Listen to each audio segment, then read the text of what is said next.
Siyanibingelela nonke balaleli nani babukeli egameni lika Jesu Kristu oyinkosi nomsindisi ezimpilweni zethu. Siyanxusa kuzo zonke izindawo enithamele kuzo nilalele kuzo ukuba nithathe amabhayibheli enu kuze sizofunda sibe nokuqonda sonke kanye ivangeli lombuso wezulu elishunyayelwayo kube ngukuphenduka nokuthethelelwa kwezono nokubhabhadiswa egameni lika Jesu Kristu oyinkosi nomsindisi. Kulabo abalalele siyanxusa, thathani amabhayibheli enu.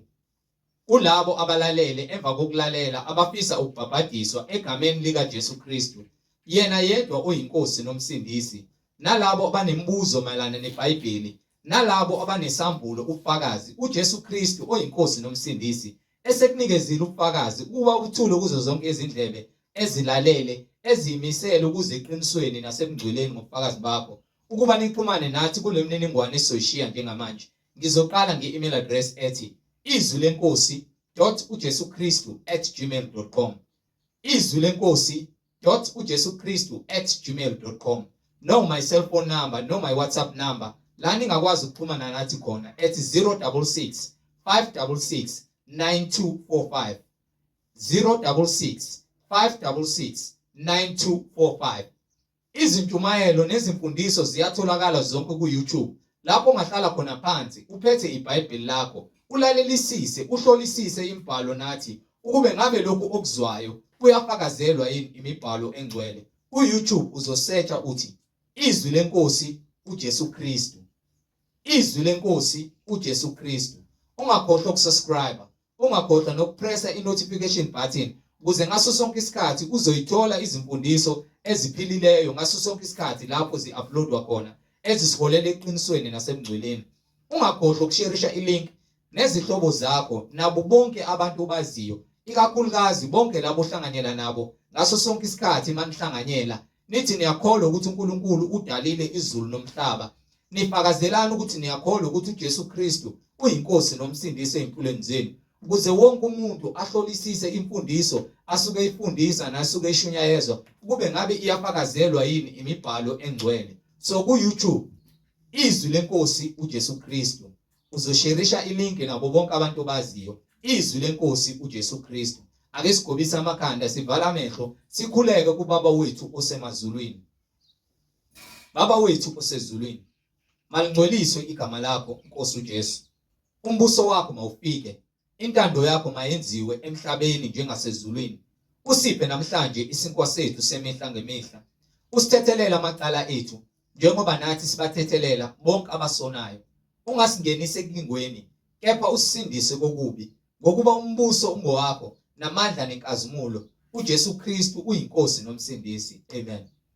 Balaleli nani bazalwane, yamukelana umfowethu uMhlengi Zondi ozobe sihola ngokwemfihlakalo yemibhalo umoya ongcwele ekhazimulisa isibani sezwe uJesu Kristu yena yedwa ongumoya weqiniso ozile emhlabeni. Sheshisani bazalwane, nithatha amabhayibheli sihambisane kule ndlela yokungcwele neqiniso. Amen.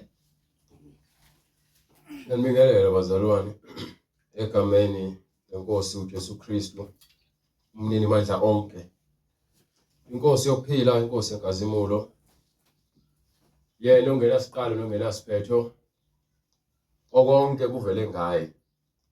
Wasipha inkonzo yokubuyisana ngendodana yakhe ukuba yilowo nalowo okholwa yiyo azuze ukuphila okuphakathi. Kepha lowo ophikayo uzikhethela ukulahlwa, uyazilahla. Ophika uJesu uzilahla yena. Ithi imbhalo uJesu esevuka ekufeni ekhuluma nabafundi bakhe uthi kubhaliwe emthethweni nakubaprofeti nakumahubo ukuba uKristu kwakumele ahlushwe bese abethelwe, afakwe ethuneni, avuke ngosuku lwesithathu, bese kuthi kushunyayelwe ngegama lakhe, igama lakhe kushunyayelwa ngalo igama lakhe ukuphenduka. Imfundiso yobungcwele noma imfundiso kaJesu ikhuluma ngokuphenduka. Umuntu owenza kabi phambi kukaNkulunkulu abuyele endleleni elungile efunwa uNkulunkulu enze ngayo ukuphenduka. So kunendlela yokuphenduka kulabo abezwa izwi likaNkulunkulu bebona ungalungi kwabo bese beguqula indlela yokwenza bese beza kuNkulunkulu. Uma uphenduka uNkulunkulu unendlela afuna ukuthi uze ngayo kuye. Uma ethi vuma izono zakho uyavuma amacala akho bese wena uyashintsha ekwenzeni kwakho uze kuNkulunkulu ubhabhadiswe emanzini egameni lika Jesu Kristu bese ugcwaliswe ngomoya oyingcwele. So fanele wonke umuntu abe nomoya okholwayo abe nomoya oyingcwele.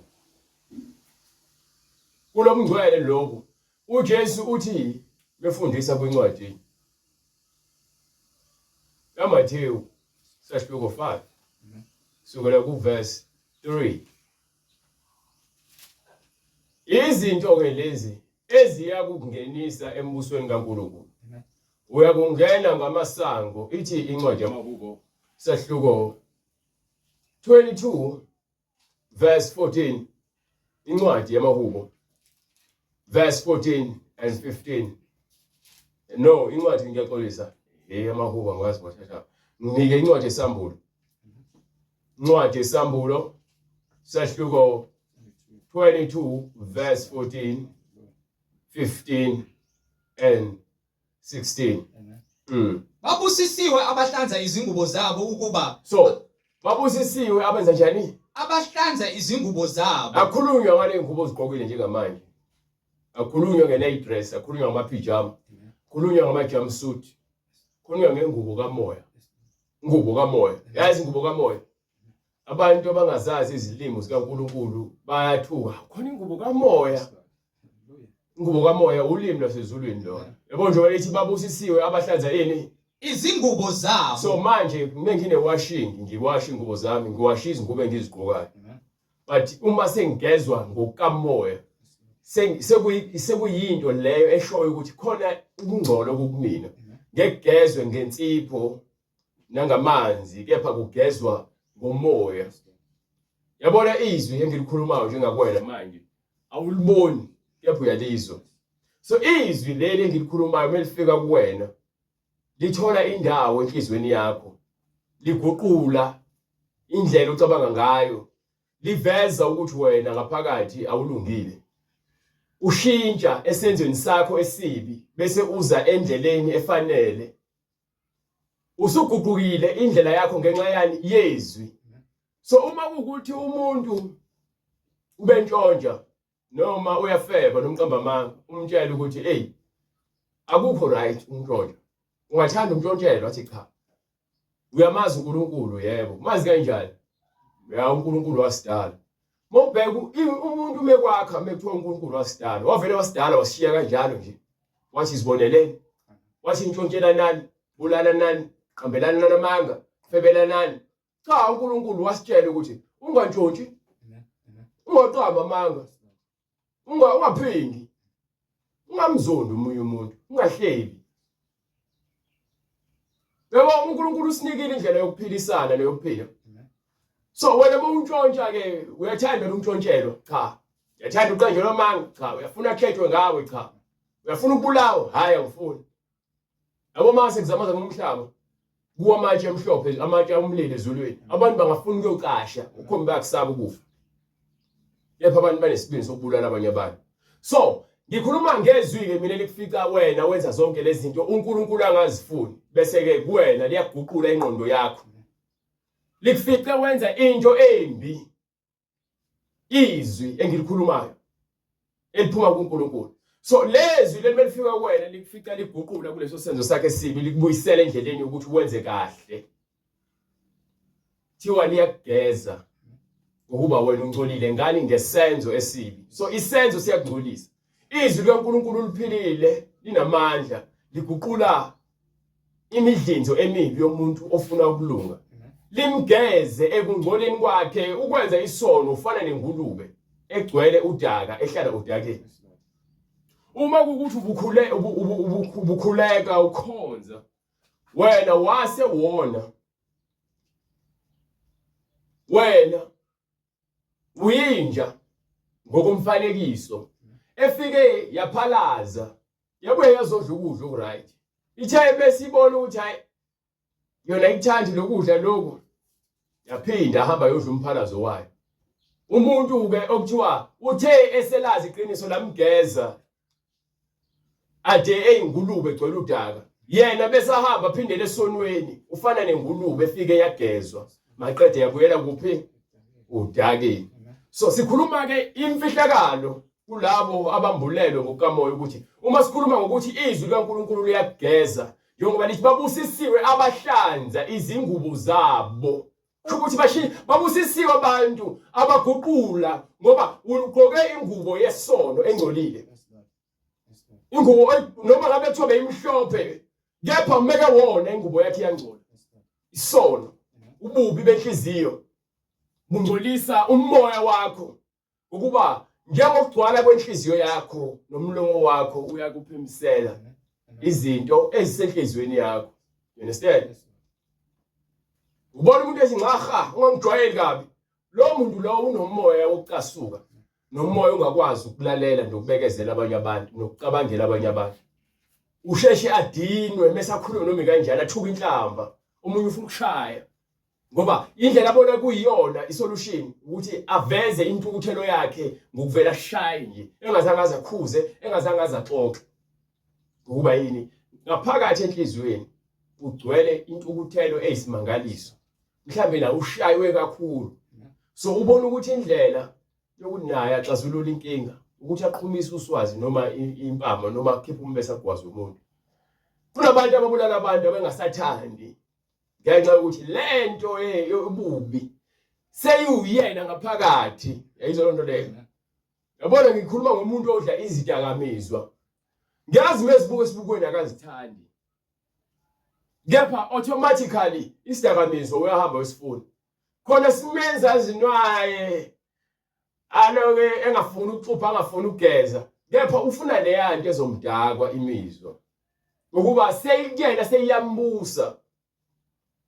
Kanjalo nomuntu ophile efebeni nesidakwa. Isidakwa ngisho akavuka elimele uthola ukuthi bese edakwa kakhulu esebona ukuthi fanele ajike manje kanti ikhona lisakude avela shesha ajike yena abhuzuke avuke ekusele limele avuka aphinde aqhubeka aphuze adakwe athuthwe avuka amazinya waphelele aphinde aqhubeka aphuze uyothi avuka umlomo udabukile aphinde aqhubeka aphuze kuyoze kubonakale ngephuza face ubuso bakhe sebudonsekile. Ngokuba yini lento le isimbambe phansi lento yophuzo oludakwayo isimbambe ngamandla. You understand? So akasakwazi ukuzicontrola usecontrolwa yilo muzwa ofuna inoma ile demoni elifuna ukuthi adakwe imizwa nomuntu obhema ugwayi kuyefana nesifebeke sinjalo. Khona abantu abafeba noma bengasathandi ubufebe bumbambe ngqe. You understand? Ziningi izinto ozenzayo ungasathandi umuntu ngenxa yokuthi usuvumele leyo nto leyo ukuthi kubuze. So sibuyela kulento lithi iBhayibheli babusisiwe abantu abahlanza izingubo zabo ukuba bathole ilungelo labo emthini wokuphila. Kunomuthi wokuphila. Umuthi wokuphila akhulunywa ngesihlahla lesesemnyango. Khulunywa ngomuthi kamoya. Umuthi isihlahla sikamoya. Akhulunywa ngento ozoyibona. Yabona lezi esikhulumayo lingamandla kaNkuluNkulu. Lingumuthi ekumele siwudle. Ukuze bathole ilungelo labo emthini wokuphila bangene. Basebenza njani? Bangene emzini ngamasango. Kunomuze kumele siyongena kuona. So ingubo yakho mengahlanzekile uma isono sibulala sikubambile ingubo yakho ingcolile. Angeke ukwazi ukungena kuphi ngesango emzini ngokuba iyakutshela futhi yona lencwadi ukuthi ngoba ngaphandle kukhona izinja khulunywa ngezinja ezithi ukhulunywa ngabantu. Lezo nto leyo nabathakathi bese umthakathi umuntu khona lezo zinto kuphela nezifebe bese kuba khona nezifebe izifebe futhi ayifebi inja ayifebi inkomo kufeba thina abantu Naba- ngaphandle ezulwini kukhona izinja kukhulunywa ngabantu nabathakathi bese kuba khona abantu abathakathayo nezifebe bese kuba khona abantu abaphila impilo ebufebe nababulali nabantu abachitha igazi labantu nabakhonza izithombe nabantu ke abakhonza izithombe abangeni ezulwini kuthiwa bami ngaphandle bavalelwe ngaphandle nabo bonke abathanda abathanda nabenza amanga nabenza abona uma uthanda amanga nowenzayo amanga akuyena kuphela ozovalelwa ngaphandle ezulwini owenzayo amanga yilowo othanda ini amanga so uma uthanda amanga noma kuthiwa waqambe kepha uyawathanda ukwalalela amanga amanga azokufaka esihogweni umfundisi wakho bewumfundisi wamanga ukutshela amanga ngoba uyamlandela uthandani amanga holela kuphi esihogweni so lalela ezulwini kungena ingubo emhlophe uthi uJesu kwincwadi yayo usambulo futhi isahluko 3 verse 17 or 16 17 and 18 and 19 ngifuna ukuzwa uthini uJesu ngakho ke njengalokhu usivivi so uma kuukuthi wena uthi uyakholwa futhi uyabandakanyeka esonweni futhi uyakuthanda ukuba sesonweni ngalesikhathi uzibiza ngekholo uthini awushisi futhi awubandi uphakathi nendawo ilo muntu ukugxamalazile ngapha ezweni uyisidaka uyafeba uqamba amanga uyabulala phinda esontweni athi uphungula izono lo muntu lo usivivi ngiyakukuhlanza uthi uphume yena uza kukuphimisela akuhlanze ngokuba yini wena uzenza owakhe kepha usiyena wakhe uthena uJesu kwencwadi ya Mateyu kusahluko 7 verse 21 sahluko 7 verse 21 uthena uJesu asibo bonke abashoyo kimi akusibona bonke angitshela ngoba wena usivivi awushisi awubandi ngiza kukuhlanza emlomeni wami ngokuba uthi kumina Nkosi yaphuthina uJesu akusibona bonke abashoyo kimi ukuthi Nkosi abaya kungena embusweni wezulu abanjani kuphela owenza intando kaBaba osezulwini kufanele wenze intando kaBaba osezulwini so we understand ukuthi ezulwini singena ngokwenza lokhu uNkulunkulu akufunayo not umfundisi wakho not uma wakho not ugogo wakho kepha ubaba okuphi osezulwini so umuntu ophila lemhlabeni kufanele aphile ngezwi elivela kuphi ezulwini uma ungayenzi intando kaNkulunkulu kepha uye esontweni ungayilenzi izwi ofundiswa lona esontweni kepha uyayo uthi uJesu akusibona bonke abathi Nkosi kimi abaya kungena embusweni kaNkulunkulu kepha yilabo kuphela abenza intando kaBaba osezulwini nayo indaba le ikhona akubalekile ukuthi usonta kuphi ugqoka uniform enjani ubani umfundisi wakho unesikhathi esingakanani ukholwa kangakanani nomunye umuntu intando kaBaba osezulwini ngingahamba la ngishumayele ngiqede ngesihogweni ngenxa yokuthi intando kaBaba ngiyenzi so into ebalekile ukuthi lithi iBhayibheli uthi uJesu kuyona incwadi yaMatheyu sahluko 5 verse 18 uthi uJesu ngokuba ngiqinisile ngithi kini kuze kudlule izulu nomhlaba ukuze kudlule izulu nomhlaba akusoze angeke kwenzeke kwadlula gama linye nasicashana sinye somthetho so alikho igama eliseBhayibhelini noma izwi eliyokweqeka ukuthi lingenzeki ngaphambi kokuba ufezeke konke lemhlabeni bese umhlaba nezulu kuyadlula ngakho ke oweqa owodwa kulemiyalo emincinyane umuntu oweqa owodwa kulemiyalo le esinikiwe afundise abantu kanjalo bese wena ufundisa abantu izinkanuko zakho uyakuthiwa mincinyane embusweni wezulu umncinyane embusweni wezulu usho ukuthi wena ufana nento engekho awanele ukuthi ungangena khona bese athini kepha oyigcinayo kepha lowo ingakho ngithi kuwena ngishumayele bese ngesihogweni ngoba yini angiyenzanga intando kaNkulunkulu. So ngifanele ukuthi yilowo nalowo ofundisayo bese enze noma ogcina imiyalelo ayenze bese efundisa nabanye. Uyabona ukuthi lento ayihambi ngokuthi ayithi ugcotshiwe nina abantu niyashesha ukusigcoba kanti fanele sigcotshwe uNkulunkulu. uNkulunkulu uyena ufakaza mase uwedwa so uphila impilo phela. Uyabona ukushumayela ukumalanga imemeza kithi ukuphila impilo yobungcwele ikona okubalekile kunokuthi ngibe la ngimemeza. Ingakho ngithi ngamemeza niphenduke ningene ezulwini bese ngihambe ngesihogweni. Why? Mina bengibiza abantu ukuthi bazongena le ngingafuni ukungena khona mina. So ngifanele ukuthi mengenza lento ngiyifunda phansi ihlale engqondweni iphile kumina izwi. Lifike liphile kwena. Indaba yokuthi uyakhonza tshela abantu izinto ezingeke uqamba amanga uyahleba uthuka inhlamba. Awukholwa wena. Ucashile ngokuthi uyayisondweni. Umuntu oserious ngokukholwa uphila lempilo ayifundiswayo. Uyayiphila ngokuba uyazi ukuthi impilo yakho le. Impilo emele uyiphile. So la uthi umbhalo ke sahluko 5 verse 3.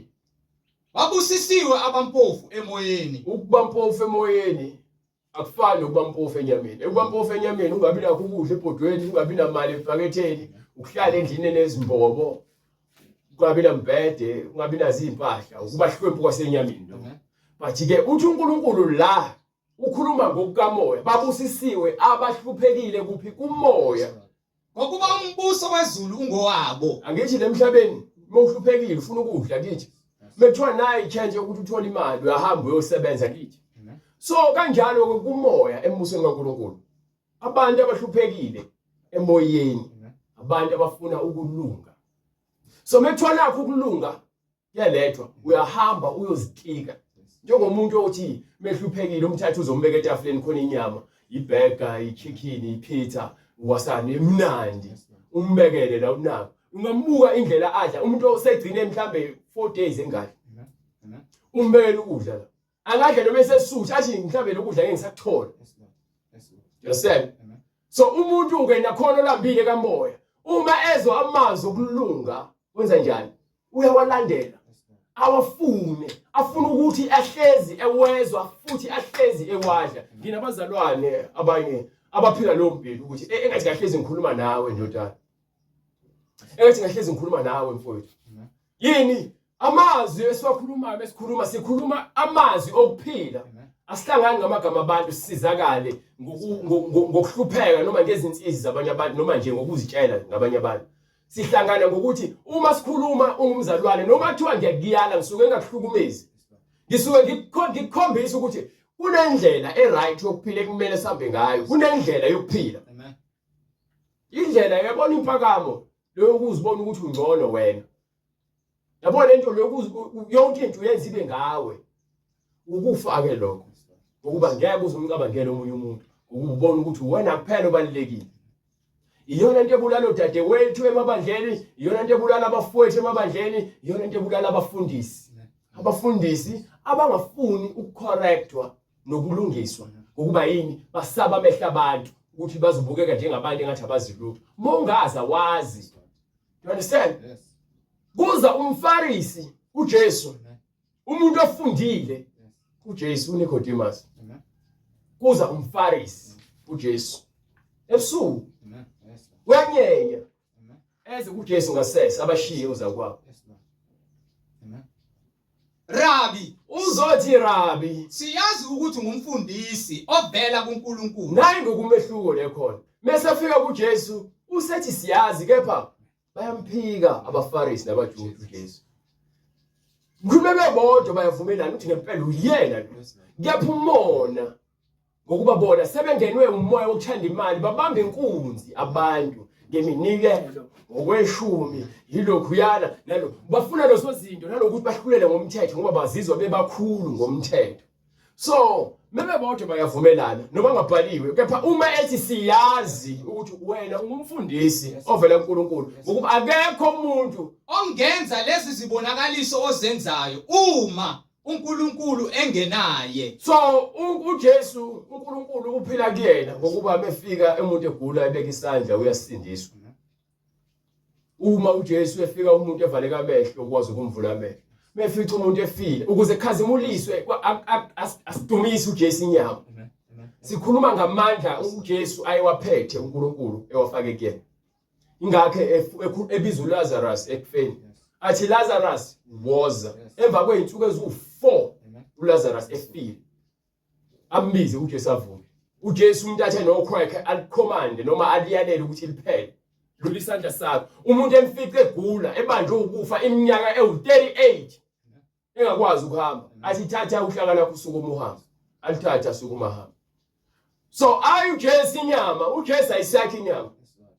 Asibizi uJesu inyama. Sibiza umoya. Awunika uJesu uNkulunkulu. uJesu wasethatha igama. Hallelujah. Eliphuma ezulwini.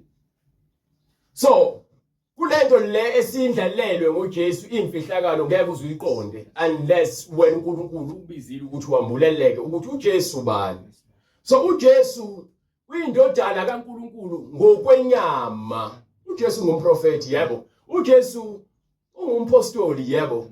uJesu ungumbishop yebo. uJesu ungumvangeli yebo. uJesu ungumshumayeli yebo. uJesu ungumfundisi. uJesu udokotela. uJesu inyanga yebo. You understand? Amen. Yayizwa njeni. uJesu njengoba ngithi ulapha abantu begula. Uyena ngithi olapha. uJesu umoya. Izwi lakhe liyaphilisa ngithi. Amen. Amen. uJesu ukwazi ukuthethelela. Yes. Bathi angeke ngithethelelo inyama. No. Lithi iBhayibheli ulizwi waba kuphi senyameni. uJesu kuphela owazalwa ngalendlela ukuthi avele aphume kumuntu wesifazane kungazange ehlangane indoda nomfazi. uNkulunkulu eseshilo ngabaprofeti bakhe ukuthi ngiza kuletha indodana. And igama layo kuthiwa uJesu umsindisi. Okay, nangoba uJesu kusiyafika. Akuzalwanga uNkulunkulu, kwazalwa indodana ngoba inyama eyazalwa.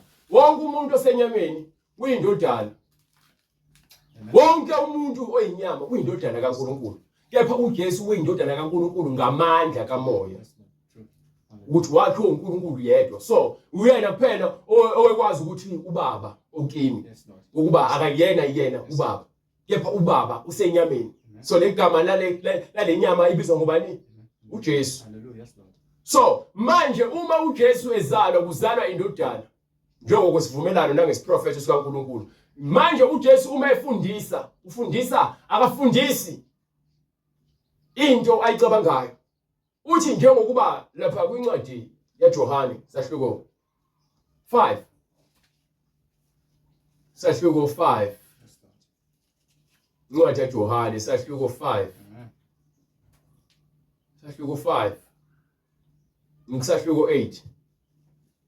Incwadi yaJohane sahluko 8. Kusukela ku verse 28. Wayesethi uJesu nxa seniyiphakamisile indodana yomuntu khona ke nizakwazi ukuthi nginguye. Ilapho khona nizoqonda khona ukuthi nginguye. Nokuthi angenzi lutho ngokwami. Nanokuthi njani?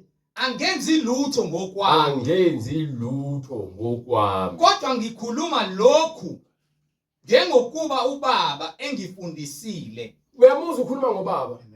So uNkulunkulu uJesu kuyena angithi angibona mina ngumhlengi. Inyama yami engikuyona le engiyabelwe uNkulunkulu. Bathi inyama ayingene ezulwini. Umuntu mefa kuphuma umphefumulo. Inyama bese iyathatha iyogqitshwa noma abanye bayishisa. Kepha umphefumulo thiwa iwona uNkulunkulu awuthathayo. Uthi kwincwadi yaEzekiel yonke imphefumulo ingeyami, ekababa neyindodana. So umuntu nomuntu uzofela amacala akhe, uzobahlulelwa ngamacala akhe. Uthi ke mina engikwenzayo angizenzeli ngokwami. So umuntu othunywe uNkulunkulu uqhutshwa yizwi. Ongithumileyo unami. Uma bengithi mina ngiyakuzonda, bese kufika uNkulunkulu kumina athi hamba umthathu uyamthanda. Bese ngihamba umthathu hey ngeke, yaxolisa ukuthetha ngiyakuzonda. Ngiyakuthanda. Hawu yini hayi uNkulunkulu uthi angikutshele lokho. And futhi ngiyezwa ngaphakathi ukuthi ngiyakhululeka uma ngikutshela ngiyakuthanda. Bathi-ke ngokwami mina ngabe sengithathe indungu ngakubhaxabula ngakuthuka ngathi ngaphinde ungikhulumise ngokuba inyama injalo izifunela izinto ezikhanukwa inyama. So umehluko-ke waJesu nabanye abantu, uJesu uthi umoya kaNkulunkulu okuyena iwona ombusayo ukuthi enze okuhle njalo. Ongithumileyo unami. Lowo ongithumileyo unabani? Unami, kangishiyanga ngedwa. Akangishiyanga. Usho ukuthi uNkulunkulu uyakwazi ukuthi afike kumuntu ahlale naye. Ingakho ethi uJesu-ke angisoze ngakushiya noma ngakulahla. Ngokuba ngenza njalo ukuthandeka kuye. Ngoba njalo mina ngenza lezinto ezijabulisa umoya oyingcwele. Uma uphila nokuthula nabanye abantu, uthanda abanye abantu, uxolela abanye abantu, ukhuluma ukuphila kwabanye abantu, uNkulunkulu nawe ukwenzela umusa ngisho nasezitheni zakho. Aziphendule zibe ngabantu abakukhonzayo, abathandi wena uqobo lwakho, bathanda umoya onawo. Uyakubuza umuntu mase ave uthanda umoya wakhe. Uthola ukuthi vele ngokwesakhiwo awubukeki, awukho muhle ngokwenyama. Ngoba vele singabantu asifani. Kepha uthola ukuthi umoya wakho ukwenza uvele ube ukhazimule ngomoya, ube muhle. Kuba yini? Umoya wakho uyathandeka. Awuyena umuntu ogcwele impakamo nenzondo nomoya wokuhleba. Lo moya wempakamo nokuhleba nenhliziyo embi uletha ukuthi wena ungathandeki kubantu. Umuntu owenza kabi akathandeki kubantu, nakuNkulunkulu akathandeki futhi. Manje uJesu uthi ubaba akahlukani nami ngokuba ngenza njalo okuthandeka kuye. Ngenza njalo izinto ezithandwa uNkulunkulu. Ukuze sibe ngabantwana bakaNkulunkulu fanele silambele lencwadi njengoba ithi kuMateyu sahluko 5:3 babusisiwe abampofu emoyeni. Masilambele kuba sicebe kamoya. Masicebe ngomoya. Unayo imali? Okay. Unomona kodwa ukwazi ukupha. Unayo imali usebenza kahle. Kepha still wena usantshontsha emsebenzini. Awugculiseki ngaloko wakwele kona. Unakho konke okudingayo umakhelwane wakhe akanalutho awukwazi ngisho ukumsiza. Bekumele umsize inhliziyo yakhe ibhlungu.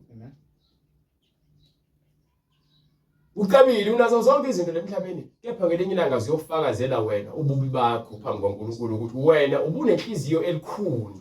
Kepha uthi namhlanje mina ngikuthethelele hamba la menzi wokubi ngokuba awufuni ukuthi wena wenze ukulunga ukuze ukhazimulise uNkulunkulu. You understand? Banike. Babusisiwe abampofu emoyeni. Babusisiwe abampofu emoyeni ngokuba umbuso wezulu ungowalabo abalungele ukwenza okuhle phambi kwaNkulunkulu. Umbuso wezulu ungowabo. Babusisiwe abakhalayo. Babusisiwe abakhalayo ngokuba bayakududuzwa. Ngokuba bayakududuzwa. Ukukhala kwakho ukhalela ukulunga ukuthi wena ulungiswe, inhliziyo yakho ikhuni yimbi. Ifuna ukulungiswa. So babusisiwe abakhalayo bayakududuzwa. Babusisiwe abamnene. Babusisiwe abathobekile nalabo abanezinhliziyo ezinhle ngokuba bayakudla ifa lomhlaba. Ifa lomhlaba bayodla ukuphila okuphakade besimele siphile lemhlabeni. You understand? Babusisiwe abalambele bomele ukulunga. Babusisiwe abalambele bomela ukulunga ngokuba bayakusuthiswa. Ngeke uzunqanele ukulunga usanqanela ubhiya. Ngeke uzukunqanela ukulunga usaqalekela ugwayi. Ngeke uzukunqanela ukulunga wena usabhizi namadoda abantu namakhosikazi abantu. Ngeke uzukunqanela ukulunga wena usashumayela amanga. Ngeke uze ukunqanele ukulunga wena usadayisa iziwasho. Ngeke uze ukunqanele ukulunga wena usazikhukhumeza. Abantu abanqanela ukulunga, abantu abafuna ukwenza kahle njalo phambi kwaNkulunkulu, not kwamhlengi, not phambi kwamakhelwane kuphela, phambi kwaNkulunkulu. Understand? Nike. Babusisiwe abanesihawu. Babusisiwe abantu abanomusa ngokuba bayakuhawukelwa. Ngokuba nabo uqobo lwabo bayakuthethelelwa. Abantu abanezinhliziyo ezinhle. Inhliziyo yakho mayingabi yinhle ikhetha abantu, mayibe yinhle iphelele phambi kukaNkulunkulu. Yabona mzukwane, safuna ukwenza izinto ezinhle phambi kaNkulunkulu, siyopheleliswa ebuhleni bokuphila. But mawusafuna ukuba muhle phambi komngane wakho nomfundisi wakho, kepha empilweni ngempela ukuhlaza nenhliziyo embi uxoleli phambi kaNkulunkulu mubi, khona uze esontweni uthi uhlala phansi wena uyakholwa uyanikela, khona umfundisi ezokubotsha wena uyanikela kangakanani. Usamubi enhliziyweni, usamubi phambi kaNkulunkulu. Do you understand? Banike. Babusisiwe abanenhliziyo ehlanzekileyo. Babusisiwe abanenhliziyo, inhliziyo ehlanzekileyo. Inhliziyo yakho fanele igezwe, ihlanjululwe ngezwi. Kuqulwe ingqondo yakho ibe yintsha, ibe yinhle. You understand? Ngokuba bayakubona uNkulunkulu. Ngokuba ke labo izinhliziyo zabo ezimsulwa, ezingabambi igubu, ezinganayo inkohliso, ezingenayo inzondo, inhliziyo zabo ezingagcini imidlenzo emibi. Kepha yilowo nalowo ukhuluma iqiniso nomakhelwane wakhe njalo. Lithi babusisiwe abahlanzekile, abahlanziweyo izinhliziyo, ngokuba bayakubona uNkulunkulu. Nayo ivangeli efuna behlezi kushungele emabandleni, kutshelwa abantu baphile kanjani. Le ndaba ukudayisa ovaselina, oyela, amanzi, nemthandazo ekaSathane. uNkulunkulu ufundisa ukuthi sihlanzeke ezinhliziyweni ukuze singene kuyena. You understand? Incwadi isambulo isahluko sesithathu verse 17. Ngokuba uthi ngicebile. Uthi wena ucebile. Kangisweli lutho. Wena awuswele lutho. Kanti kawazi ukuthi ngolusizi. Hayi into ongayiqondi. Wena umuntu osizi. Nokuhawukelwa. Udinga nje ukuthethelelwa. Nompofu. Uhluphekile. Nophuphuthekayo. Uyimpumputhe. Nohambaze. Unqunu. Ngiyakhululeka. So ububi benhliziyo yakho benza umzimba wakho wonke ube nqunu, ukuba isono siyakukhumula umuntu. Yawubethi umuntu unehlazo noma uyihlazo noma into ayenza iyihlazo, ikhumula lento ethi ukulunga egqokiswe ngenhlonipho, ayiveze ibe sobala into ehlambalazayo. Yabona umuntu wesifazane ohamba eveza umzimba wakhe, uveza ihlazo umzimba, uveza umzimba wehlazo. Do you understand? Amen. Brother Kosi. Wekosi.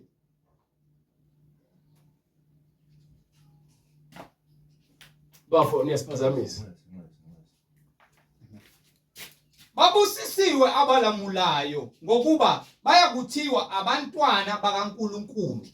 Awusisiwe abantu abalamulayo. Futhi abantu fanele babe nokuthula, siphilisane ngokuthula. Uma ufika abantu bexabana noma kuthiwa umngani wakho, musu ufika wena uthi hayi phela umngani wami lo ngeke ngivuma ukuthi udlalwe ngayo. Funa ukuthi indaba isukaphi. Bese kuyahlulelwa. Uwahlulele futhi ngeqiniso. Ungathi ngoba nakho ukuthi hayi umngani wami phela lo ngizowahlulela ngibe ngakuyena. Awukho right mowenza njalo. Ukulungisa isimo ukuthi kube khona ukuthula phakathi kwabantu. So uma ingekho loyo nto leyo, wena uthatha amasayidi ezintweni ongazazi ngoba nakho uthi hayi phela ishayini lami. Uzoyela esihogweni ishayini lakho ngoba udole ukukhohlakala enhlizweni yakho. Babusisiwe abazingelwa ngenxa yokulunga. So uma ukuthi thina siyashumela leli vangeli lenza abantu basizonde, bangafuni ukukho. Yabona nje basidalula imisebenzi yabafundisi benu. Abaningi babo vele abakholwa. Izikhohlakala ezindala, izigebengu ezindala kade zazibabulala abantu. Zithumela abantu. Abavulile amabandla ngoba bekhathalela imphefumulo. Bavula amabandla ngoba naku befuna ukwenza imali. So umuntu omphazamisayo kule ngcebo yakhe emhlabeni uyamgudluza. So we understand ukuthi mina bengikutshela ukuthi hey balekelani labo bafundisi abawosikhotheni. Bona bayahlasuka ukuthi hey ngeke lo muntu umuntu ezosidalula bo. Asimsuseni. Angena kuJesu babemsusa bafuna ukumsusa. Ngoba wedalula imisebenzi yabo umnyama. Amen. Stefan, hallelujah. Yezwa lonto Yes, le. Lord. So uma abantu bethi bayakuzingela ngenxa yokubatshela iqiniso, ubusisiwe ukuba nomufa uyafa wazi ukuthi izikhohlakali zikubulele kepha kuNkulunkulu umsulwa. Futhi awubamangaleli uNkulunkulu ukuthi hayi baba ngiphindiselele Ngokuba umbuso wezulu ungowabo. uthi umbhalo baba bathethelele abakwazi abakwenzayo. Baba ungababaleli lesiphambeko kubo. Understand? Ukuthi wena mntwana kaNkulunkulu ufundiswa ukuthethelela nokuxolela. Ayikho indaba yokuthi umakhelwane wakhe left awukhulumisani naye. Mingelele khona engakukhulumisi. Yes, Lord. Umfica abhajelwe imoto, umphushisa imoto. Amen. Umfica ulungisa uthanga, akakususela athi hey suka la. Uthi lungile. Yes, Lord. Makhelwane uhamba. Akusho ukuthi wena sozothi ngombona nawe inhliziyo yakhe lebhlungu. Usazophinda uthi oh makhe. Amen. Ngelinye ilanga uJesu uyomshaya inhliziyo. Yes. Yes, Lord. Azithole sevuma. Athi hawu makhelwane unjani awusondele. Yes, Lord. Wasondela umakhelwane athi makhelwane ungixolele. Bengazi ngezakho.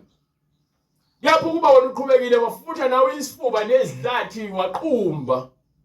Waguqubala njengaye. Benzoba ngicwalisa umoya kaSathane phakathi kwenu. Kepha ke ithi iBhayibheli lapha kwincwadi yamaRoma sahluko 12 verse 16 and 17 ningaphindiseli okubi ngokubi. Amen. Amen. Kepha nqobani okubi Amen. ngokuhle. Uma isisa sakho sinxaniwe Yes. sithathele amanzi usithelele siphuze. Amen. Silambile mphakele ukudla. Ningaphekela upoison. Amen. Ngalingi khohlakala ongafaka upoison. Yes, Lord. Umntwana kaNkulunkulu angithi Amen. mphakele. Ungamniki ukudla okudala, nikele ukudla okufresh. Yes, Lord. Yenzwa lonto leyo. Amen. Ngokuba ke singabantwana bakaNkulunkulu. Amen. Amen. Makukhanye ukukhanya kwenu phambi kwabantu. Amen. Uma Ukuze- kungenzeka Uma ukukhanya kwethu phambi kwabantu khona abantu bayakudumisa ubani ubaba wethu osezulwini masibe ngabapheleleyo kuphi othandweni lo mhlaba lo isono siyonqotshwa ngothando lolo lifihlile enhlizweni yakho ngenxa yempakamo ilazi ukuthi umfundisi ungizonde noma umzalwane ungizonde usathanda ufihle amandla othando kwena. Yes, Lord. True. Amandla othando ayakwenza ubone ubuhle Yes. emazwini kaNkulunkulu.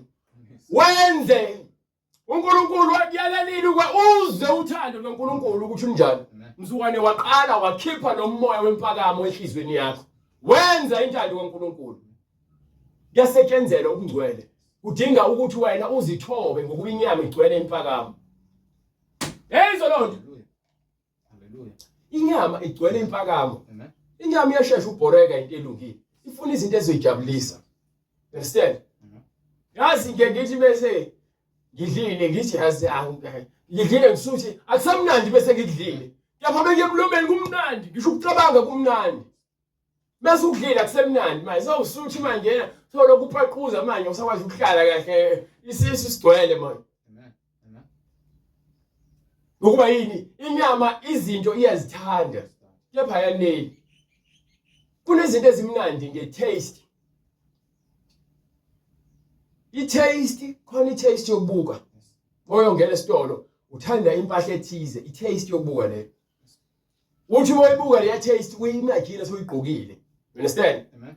Khona i-taste yokubuka ukudla. Ungazange ukuthenge. Ingqondo yakho ikutshela ukuthi yabo le nyama le ijuzisa amathe imnandi. Amen. Indlela e-advertisewe ngayo. Khona i-taste yokuthi uma ubuka imoto uthi mina ngifanele le moto nayo imoto engiyithandayo. So umuntu une-taste yakhe. But lento mesunayo i-value yakhona iyaphela. Kepha uma uyibukela kude isho something kuwena. Yizwe ngazi ukuthi ngiyayidinga inkulu lento le. You understand? Yes, Lord. Kunezinto esizijabulisa ngazo kepha azizuzisi inyama. Yabona ukuswenka akuzuzisi inyama. Ungafaka impahla ezibiza ufaka iperfume uthi moyifake la inuka emall. Bathi uma ungenawo lo perfume uzozibona ngathi wena hayi awuyilutho. Ukuthi vela awuyilutho. Uzenza into ngento. Isizathi sweet.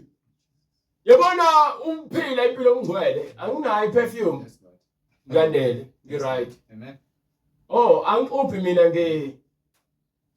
Sensodyne ngixupha ngeke aqua fresh ngi-right. Uma nginemali ngi-afford isensodyne ngizoyithenga. Bamengenayo angikwazi ukuthi ngizothi hayi angifuni babone ukuthi ngixupha ngani. Yabona uthi uNkulunkulu aneliswani yilokho eninakho neniyikho. Abantu abaningi abanelisekile. Uyabona udadewethu efaka izinzipho nje akanelisekile. Yabona udadewethu nje umfowethu efaka amazinyo acobezelayo akajabulile ngendlela adalwe ngayo. Mbona abantu beluka bependa izinwele abaneme ngendlela uNkulunkulu abadale ngayo. Kungamanye amazwi bayamthuka uNkulunkulu ukuthi mina uNkulunkulu kwakumele ungifake izinzipho ezinje. Kwakumele ungidwebe ama-tattoo. Kwakumele ungenze ngibe namacici. Izinto lezo ezingenaveli ezingena meaning angazifuni uNkulunkulu ngokuba zikhukhumeza inyama yakho kepha uyilutho wena. Wena uhlobisa inyama yafa ibole. Umphefumulo wakho ubungahlobile ngalutho ububolile ngaphakathi ngenxa yesono. Uhambe kodayisa ngomzimba wakho ukuze wena wenze izinwele. Isono leso. Uhambe wakhipha isisu ngenxa ukuthi uyafeba. Abazi kini kwazi wena wedwa nodokotela wekusiza kuleso senzo sakho sokukhohlakala. Kunezinto esizenzayo sizenzela ukujabulisa inyama. Inyama ayizuzi lutho. Uthi umbhalo kwincwadi yokuqala kaTimotheo sahluko 4 yithi uverse awuqale from verse 9 ngifuna la ukuthi inyama ayinakho okuningi ekuzuzayo. Yini okuncane ekuzuzayo inyama. Kepha umphefumulo nokungcwele okuphelelisa umuntu. So inyama yakho ngisho ayenzelani uthi uJesu inyama ayizuzi lutho. Inyama ayinanzuzo. Umoya ophilisayo.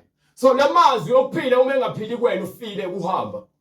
Ngisho ungaswenka udle kamnandi ube nemali ube usaziwayo kepha uJesu awunaye ufile uhamba. Glory to God. Hallelujah. Jesus Christ. Ufile uhamba ngokuba umoya oyingcwele awukho. Uthi umbhalo kuyakusiza ngani ukuthi uzuzwe izwe lonke. Usaziwayo nabantu abafollowayo ama-likes ama-subscribers ama-views. Udumile. Uthanda udumo lasemhlabeni. Uthanda amadunyiswa wena. Umoya wempakamo. Bese ulahlekelwa yini ukuphila kwakho. Yini oza kuyinikela ukuhlenga umphefumulo wakho. Yini ongayinikela? Yini ongayinikela? So hambe enqunu waveza ihlazo lakho umhlaba wonke. Lithi iBhayibheli unqunu ngesono. Thenga kimi igolide elihlole emlilweni. Ngikufaka umuthi ukugcoba amehlo. Ngokuba bonke engibathandayo, bonke abaningi engibathandayo ngiyabasola ngibayale ngakho ke shisekela uphenduke khuleka uNkulunkulu abulale lo moya womona nempakamo nobufebe nenkanuko nokuthanda ukubuka. Khulekela lo moya ukuthi uNkulunkulu awubulale kuwena. Ingakhathi shisekela uphenduke. Shisekela awulwela ukulunga. Why ulila kuthina abantu ukuthi sivele senze kabi? Ukuthi vele lento yobubi ikhona enhlizweni yomuntu. And uNkulunkulu ulwa nayo lonke ukuthi ife. So wena mawuzojabuliswa ukuthi hayi phela ngumuntu ufanele ngone uyazinikela ekufeni. Uvele usekufeni umzimba uyafa. Ugcwele inkanuko yezinto ezifunwa yinyama. Awunakuzilandulela phambi kaNkulunkulu ngokuba usinikele amazwi okuphila. Wena wabona kulula ukuthi ku-right ukuthi wenze lento le embi. Imbi kwena uyayazi imbi kwena. Kunezinto esizikalile sizazi ukuthi izini. Singathandi futhi ukuzenza. Kepha sigcine lezo zinto sezibonkulunkulu bethu. Into mayikubusa. Yabona into mayikubusa. Ungakwazi ukuphila ngaphandle kwayo wenza noma ngabe yini ukuthi uzube nayo. Loyo nto le uyenza uNkulunkulu wakho. Iyakubusa and iyakulimaza ngoba kule into oyenza ungasathandi. Kepha uyayenza ngoba naku ufuna ukugcwalisa le yankanuko. Kunento ekuthiwa inkanuko. Ekwenza ushisekela ukwenza kabi. kulula thina abantu senze kabi bese sivele sizilandulele. Yazi kulula ngempela ukona. Kulula ukona. Fana ukubala kusugcine 3 1 2 3. But ukwenza ukulunga kufana nokuqala kwemiliyoni ukhawunte uze phansi uzofika ku1 kunzima. Ubona ngathi unqanzi. Kepha uma ujwayela lezi zinto ezinzima ukuzenza impilo yakho iba lula. Uma uthanda izinto impilo yakho iba nzima. Ngene ezikweletini. Abantu bayakufuna ngapha nangapha hamba uqamba amanga ufuna izimali ezizalayo omashonisa. Awusana ndawo awusaziwe uyantshontsha qamba amanga. Baye bagcina sebezinikela ekutheni bafuna ukuba yinkabi babulala abantu ukuze bathole imali. Iyakhala imndeni ngapha ifelwa abantu ade beletha ukudla etafuleni ngapha ingane zakho ziyadla zidla igazi nezinyembezi zabanye abantu. Uthi umbhalo ke shisekela uphenduke. Shisekela glory to God uphenduke. Uphenduke. Bheka. Hey ungadlala umoya wenkanuko nenkani umoya wemphakamo ubeke eceleni. Beke eceleni umphakamo.